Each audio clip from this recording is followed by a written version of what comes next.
کیا آپ جانتے ہیں کہ پاکستان میں ایک ایسی جھیل بھی موجود ہے جو کئی صدیوں تک دنیا کی نظر سے چھپی رہی تھی؟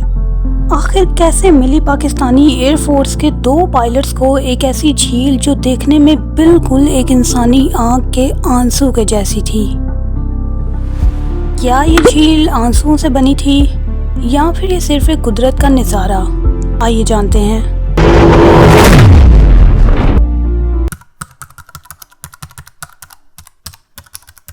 تو کہانی شروع ہوتی ہے 1993 سے، جب پاکستانی ایئر فورس کے 2 پائلٹس اپنے روٹین آپریشن پر تھے۔ تبھی وادی کاغان کے اونچے پہاڑوں کی وجہ سے وہ کم الٹیٹیوڈ پر جا رہے تھے جب اچانک انہوں نے اس جھیل کو دیکھا۔ پائلٹس کا ماننا تھا کہ یہ جھیل اپنی شکل میں اتنی انوکھی اور عجیب تھی کہ وہ خود تجسس اور حیرانی میں تھے کہ آخر یہ جھیل آئی کہاں سے اور اس کی حقیقت کیا ہے۔ By the way, in pilots کے نام آج تک کوئی نہیں جانتا۔ اس ایکسیڈنٹل ڈسکوری کے بعد اس پر ریسرچ کی گئی۔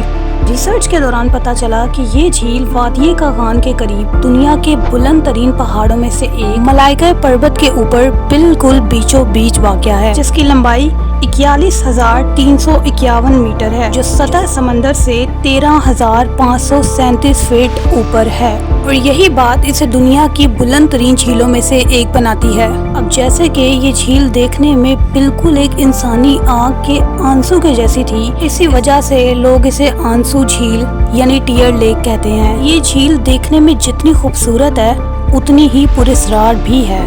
مقامی لوگوں کا کہنا تھا کہ یہ جھیل ایک دیو سفید نامی جن کے آنسوؤں سے بنی ہے، اور یہاں پر پریوں کا بسیرا بھی ہے۔ جی ہاں، آپ کی اور میری طرح اس وقت بھی ان باتوں پر یقین نہیں کیا گیا تھا، لیکن اس کہانی کو حقیقت کا نام تب دیا جانے لگا جب وہاں جانے والے لوگوں نے وہاں کے عجیب و غریب مناظر بتائے۔ لوگوں کا کہنا تھا کہ اس جھیل سے رات کے وقت عجیب و غریب آوازیں سنائی دیتی ہیں، کچھ ایسی آوازیں جیسے کوئی رو رہا ہو۔ نہ صرف یہ بلکہ بہت سے ٹورسٹ نے بتایا کہ ان کے چلنے کے دوران ان کے فٹ پرنٹس غائب ہو جاتے ہیں۔ اگر یہ بات سچ تھی تو آخر ایسا کیوں ہوتا تھا؟ لیکن سائنس کے مطابق یہ جھیل پہاڑوں پر گلیشیئرز کے پگھلنے کی وجہ سے بنی ہے، اور یہاں کا ٹیمپریچر 0 ڈگری سے نیچے ہوتا ہے، جس کی وجہ سے مسلسل پڑنے والی دھند اور برف ہی فٹ پرنٹس کو چھپانے کا راز تھا۔ لیکن اس سب کے باوجود کچھ باتیں اب بھی ایسی تھیں جو اس جھیل کو پراسرار بناتی تھیں۔ پہلی بات تو یہ کہ اس جھیل کی شکل جو دیکھنے میں بالکل ایک آنسو کی طرح ہے۔ نارملی جو جھیلیں ہم دیکھتے ہیں وہ کچھ اس طرح کی ہوتی ہیں۔ دوسری بات یہ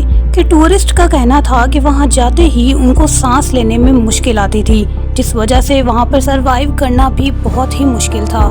ایک اور بات یہ کہ 1993 اور 1994 کے بعد بھی کئی سالوں تک اس جھیل کی گہرائی جاننے کی کوشش کی گئی، لیکن اصل گہرائی کا پتہ نہیں چل سکا۔ تو کیا یہ جھیل واقعی دنیا کو اپنی کوئی داستان سنانا چاہتی ہے یا پھر یہ صرف ایک نیچرل فینومینا ہے؟ اور اگر آپ بھی جاننا چاہتے ہیں ایسی ہی گہری انسنی شہروں کی ادھوری پراسرار یا پھر تاریخی داستانیں، تو کامنٹ میں اپنے شہر کا نام لکھ کر داستان شہر کو کر لیں سبسکرائب۔ تب تک کے لیے دیجیے اجازت، اللہ حافظ۔